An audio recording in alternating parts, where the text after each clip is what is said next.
Welcome to Winning with Annalee. I'm your host, Annalee Leonard, president and founder of Mainstay Financial Group, right on the corner of Cervantes and Perry. Our job is to keep you on course in your financial world, to make sure you have a plan and that you're living the plan to its utmost. So at any time, if you want to come in, just sit down and talk to us, please feel free to do that. Call the office and we'll sit down. Won't cost you anything, and we'll find out if we can be of help to you or not. One of the main things we've always done is educate people. And Joan, as you know, laws are changing all the time.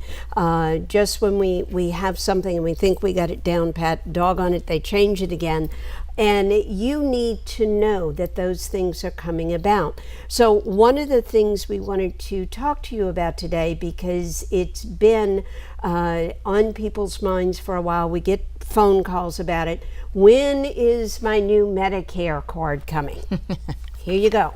September the 4th, we got the email that was sent out to those of us who are part of Medicare.gov, and it says, if you live in Alabama, Florida, Georgia, North Carolina, or South Carolina, oh, I hope they hurry up and get them out to North Carolina, South Carolina.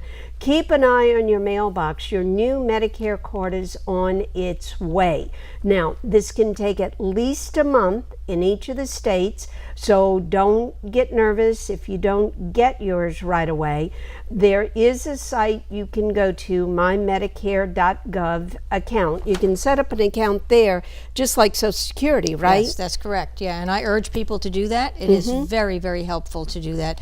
A lot of people get worried, Annalee, because of the security. I've had a mymedicare.gov login for like maybe 9 years. I've never had an issue with it. Yeah, I've never had one either on the Social Security side, never.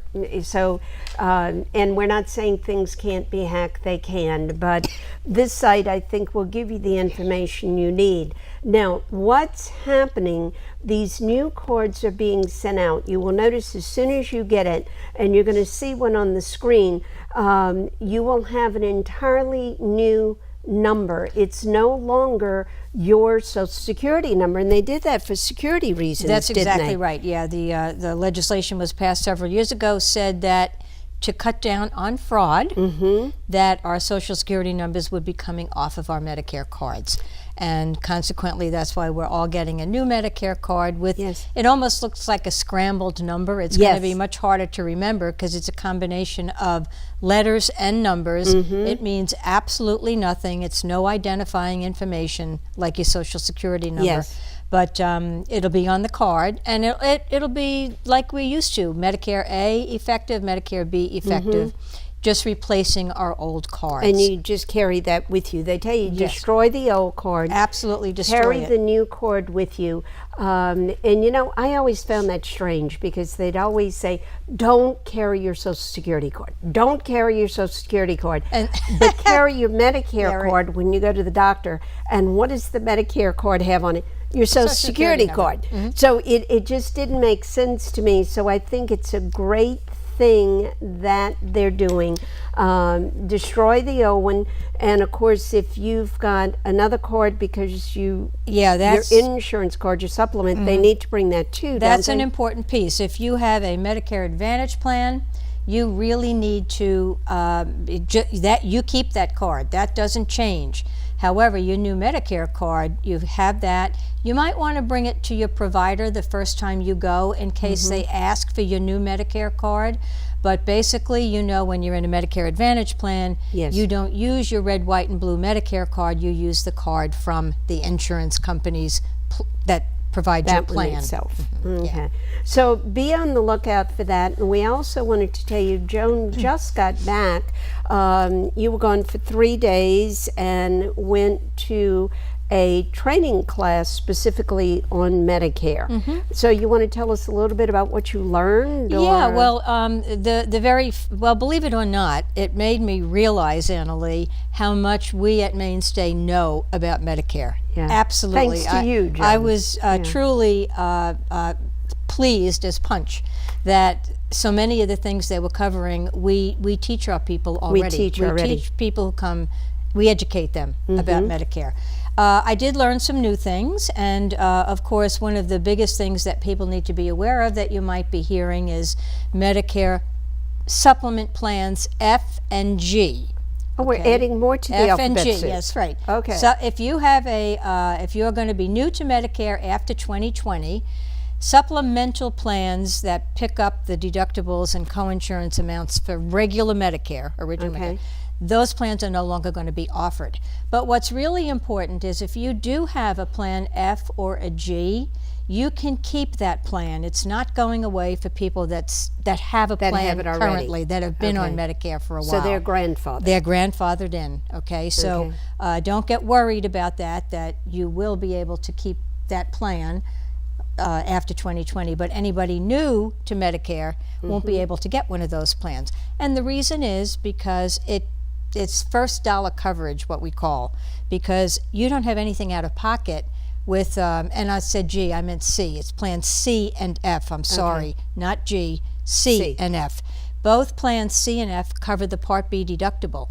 So I guess the government in its wisdom said, if people don't have anything out of pocket, they're going to go to the doctor right away. If you have to pay something out of pocket, it might make you think a little bit about going to a doctor. I don't know. I could not. Which to me seems kind of counteractive. I know, it does. Shouldn't we encourage people to go to the doctor before it gets like really bad? And believe it or not, at this conference I was at last week, nobody could tell us really what the reason was, except it's eliminating the first payment for Medicare Part B deductible. But there needs to be a rationale. I've been searching all over to find the rationale for that. Joan, don't search for rationale. It's the government. I mean, come that's on. right. That's it's right, like people ask me in the classes, why 59 and a half, 70 and a half? Why didn't they just say 59 and 70? I have no idea. We paid someone to come up with that formula. That's right. That's right. So you take the rules as they come down, Exactly. and you let your clients know about those rules and say, we'll find out how it fits in your picture and help to guide you through so you don't make big mistakes. Exactly, exactly. So the most important thing is to know that, if you have it, you can keep it. Plan C or F, supplemental plan, Medigap plan.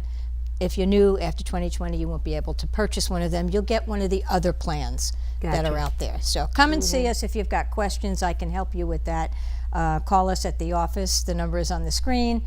Come in and see, and we'll help you out with that. Yeah, and one of the other things I want you aware of, and we're going to do the next couple of months, I think, on open enrollment, because that's coming up, isn't it? Yeah. You've got stuff going out in the mail. I want you to be very careful, because I've never been one. I don't like the bait and switch idea where you send something out and it looks like it's one thing, but it's the other thing. But you're going to be getting a lot of information. You just brought one in you got that said your new card is enclosed. Right. New card enclosed, and the return address looked like, it looked pretty official. And of course, I opened it up, and it was from an insurance company telling me that open enrollment was getting ready to happen starting October 15th. And any of us on Medicare, we're going to start getting a ton of stuff in our mailbox. So, don't get confused. Just sift through it. If you're in a plan, you're happy with it, just evaluate it for next year, and you're good to go. Yeah. So. And be aware, if I may see that for a minute, be aware with stuff that comes in, look down at the bottom and see what it says, because it's either going to indicate the name of an insurance company, or it's going to say that, because they have to give a disclosure. Oh, yes. This is from an insurance company. But when you get it and you first read it, it looks like, this is from the government. Well, the thing that was interesting with this particular mailing is when the envelope said card enclosed, you look at it and you say, it must be my Medicare card. So it's a marketing ploy, and it helps get people to open it. And you already had yours, and you're looking at it saying, I've already got my card. Yeah. Why would I have another? Anyway. So they're not doing anything wrong, by the way. They get all approval to do this. It's just marketing. It's totally approved, but just be aware of what you're looking at before you panic. Look all the way through, look at the disclosure, see who it's from, and be aware that your cards are coming. So kind of watch your mail. If you're going out of town, which you should do anyway, either have your mail stopped or ask someone to check your mailbox.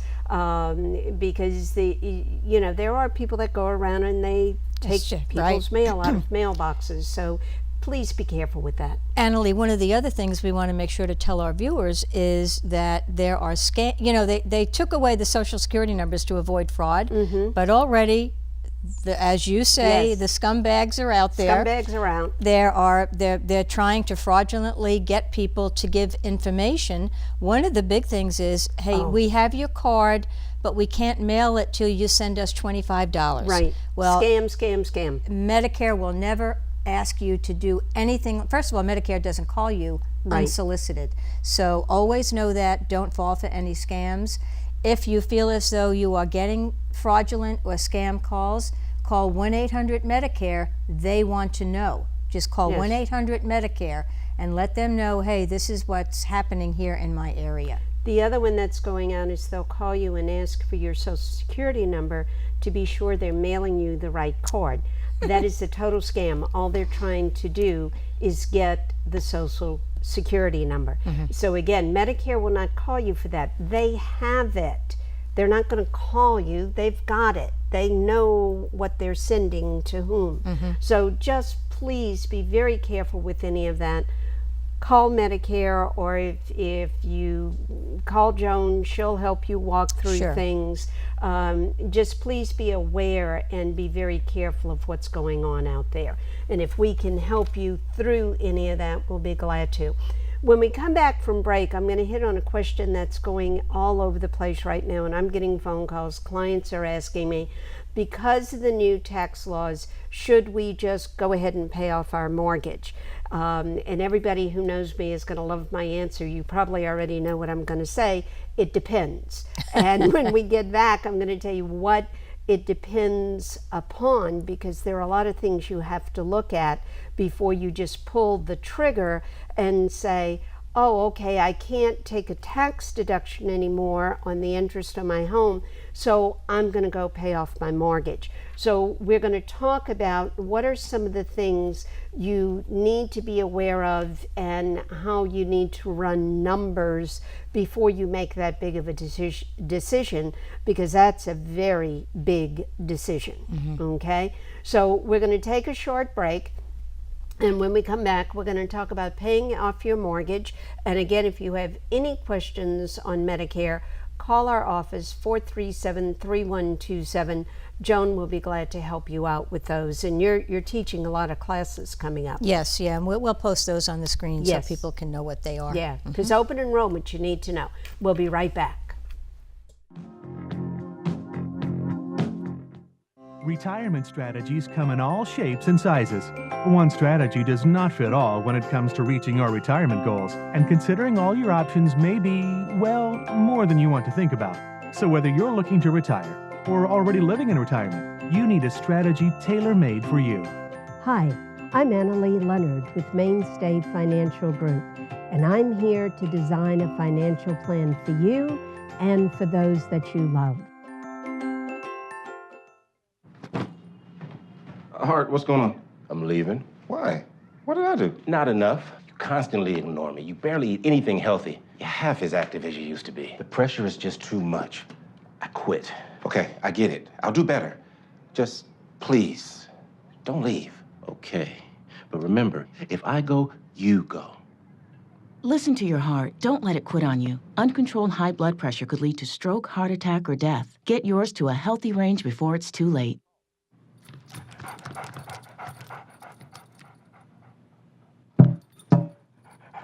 There's a shelter pet who wants to meet you. Meet one today. Visit theshelterpetproject.org. Adopt. Mainstay Financial Group offers advocacy and personal financial guidance in a caring environment. That's the heart of our practice. At Mainstay, we're dedicated to exemplary service and a caring relationship with our client, not with a number. Plan for the future now with Mainstay Financial Services. Welcome back to Winning with Annalee. I'm your host, Annalee Leonard, president and founder of Mainstay Financial Group, right on the corners of Antes and Perry. And today with me is Dr. Joan Connell, my business partner, who handles all of our Medicare questions, long-term care questions, and bless her heart, I have no idea how she does it. She puts my calendar together. I think it's because she likes to tell me where to go and when to go. So, but a great partner to have, and it allows me to do the things that I do best, and that is to pull together financial plans, do planning, serve our clients by putting them in the best slots as such that they can go into for their retirement planning and build those things. So we're here to educate you, and we want to do that constantly. And one of the things that is, we're getting a lot of questions on, everybody's writing articles on them. Forbes is writing articles, Watch is writing articles, The Week is writing articles. Everybody is out there now talking about the thing, should I just go ahead and pay off my mortgage now? Now that all came about when the new tax laws came out. Because when the new tax laws came out, all of a sudden our standard deductions shot way up. So if you're a married couple right now, you have a standard deduction of $24,000. It used to be $12,000. So that doubled. It literally doubled. And if you're over 65, you get an additional break on that of $1,300 per person. So if you're a married couple, your standard deduction is now $26,600 a year. Now, most of us, majority of people in the world, do not have things we can deduct that exceed that number. 20. Now, why do most people keep a mortgage on their home? Because they can deduct the interest. Because they can deduct the interest. And I've always been one of those that has said, I will probably always have a mortgage because it's one of the biggest deductions that I can have. I don't know why, but Uncle Sam will not allow me to deduct those 3 schnauzers. They're the biggest expense I have. That's but right. I can't deduct them. So I've always been in that thought process. And then when this came out, and I think I talked to you about it, Joan, when it first came out, I said, I think I might go ahead and pay off the mortgage because I'm not going to be able to deduct it anymore. Then I sat down and I started really doing the numbers. Of course, being the person I am, what do? I go do the numbers, right? So I started doing all the numbers and I said, wait, no, it makes no sense just yet, okay? Because what you have to look at, what interest rate are you paying on your home? A lot of us right now are still in the 3, low 4 percentiles, okay? Right now, the market is pretty doggone good. Now, if you're into some of the stop loss programs that we have, and when things are doing well, you can be making 7, 8, 10, 12%, and avoid a large loss on the bottom, then you sit and say, wait a minute, if I take this money and pay off this mortgage, which is costing me 3%, but I'm making 7% over here, does it make sense to take that money and put it all into the home? Oh, wow, and I always kind of think of homes and buildings like, they're a big box with all these dollars floating around, and you can't grab any of them unless you do what? You sell it, you do a second mortgage, you do a home equity, or you do a reverse mortgage. Correct. So it's kind of like, okay, I'm going to pay it off to turn around and do something else to get the money back. Does that really make good sense? So you got to stop and think, what am I making over here compared to what I'm being charged over here? And tax-wise, what is it going to do for me? And there are so many things that you can do. The other thing I really, really want you to think about before you make a decision, what other debts do you have? You say? So if you've got a college loan out there, still on your children because we signed for those, you got a college loan out there, you can't renegotiate that.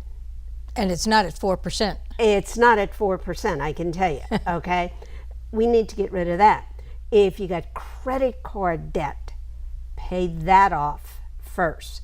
Credit card debts, I've seen people coming in that have $25,000, $30,000, $40,000 of credit card debt. lowest interest rate being 17%, highest being 23%. You get rid of that debt first before you go and pay off the home, okay?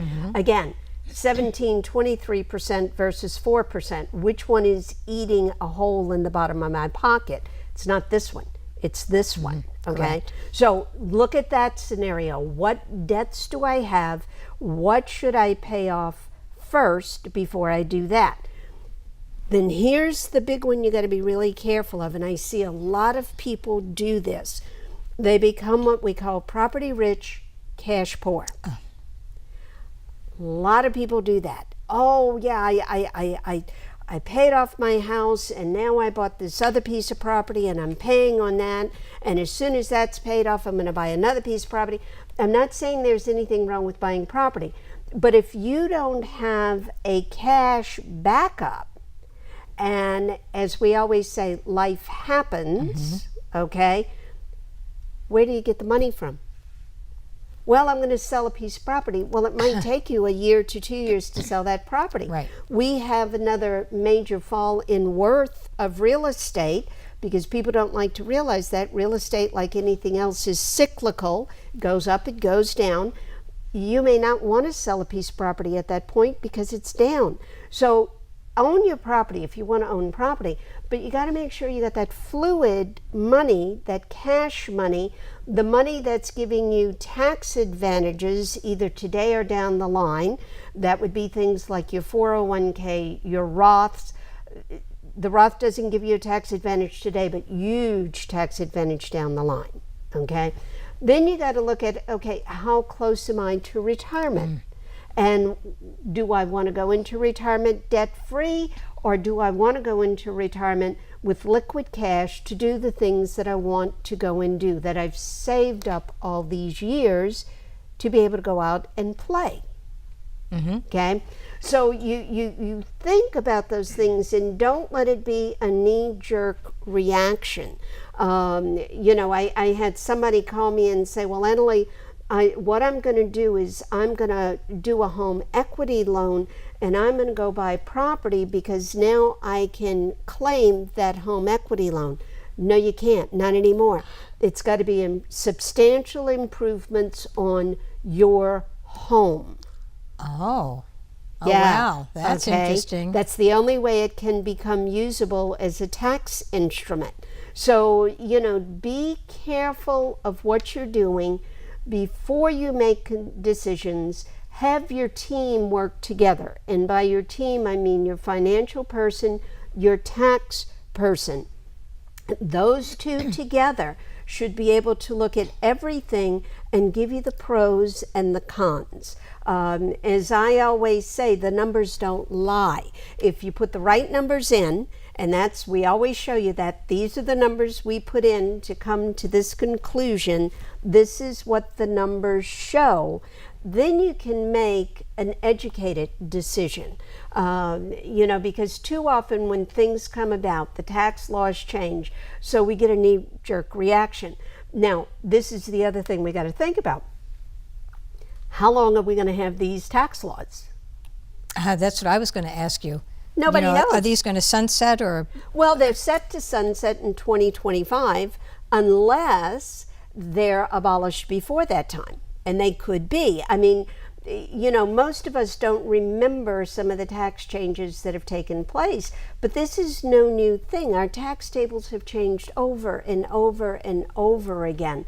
So, you know, in 4 years from now, 5 years from now, they may come back and all this has changed and all of a sudden it's deductible again, but you put all of that money into the house because it wasn't deductible. Okay, so lot of what ifs, and that's why I said before break, it depends. For some people it may be the right thing to do, for others it could be kind of in the middle in that gray area, and for others it could be the worst thing that you could do with your money. So please don't just make a knee-jerk reaction, or because your neighbor Joe down the street has come down and said to you, boy, you know, you might as well pay off that mortgage because you can't claim it anymore. Might be a good idea, but it might not. And you know what? getting back to Medicare, that's the same thing. It's the same Yeah, my thing. friend told me I have this plan and that's what I'm going to get. Well, Yeah. it might not be the best thing It might for not you. be the best for you. That's right. And that's why, again, we have all these years remained as independents at Mainstay Financial, because as I tell people when I teach my classes, one shoe doesn't fit everybody. That's right. And it's the same thing with your financial plan. It's the same thing with your Medicare plans. Educate yourself before you make a decision. And what's it going to cost you to educate yourself? A few hours of your time? Yeah. And speaking of education, we're going to Yes. put up on the screen, but on Thursday, October 11th, I'm doing a seminar at our office for helping people learn how to choose their Medicare drug plan using Medicare.gov. Yeah, All right? because that's gotten really confusing. Thursday, October 11th from 9:30 to 11:30 right in our education center. And they've got to call our office, Call our office. 437-3127, make a reservation because we do have limited space. Good. And we'll put that up on the screen as well.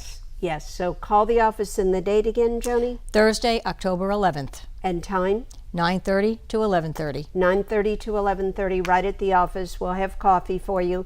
Come out and learn. Educate yourself. Never, ever stop learning. That's right. That's what'll keep you young and keep you That's going. the key. Keep the mind going. Believe me, it makes all the difference in the world. We'll be back. In fact, next month we're going to do a whole thing on Medicare, Yes. Medicare plans, Medicare, the whole thing. So we'll see you then. Take care. Call us if we can help. Bye-bye.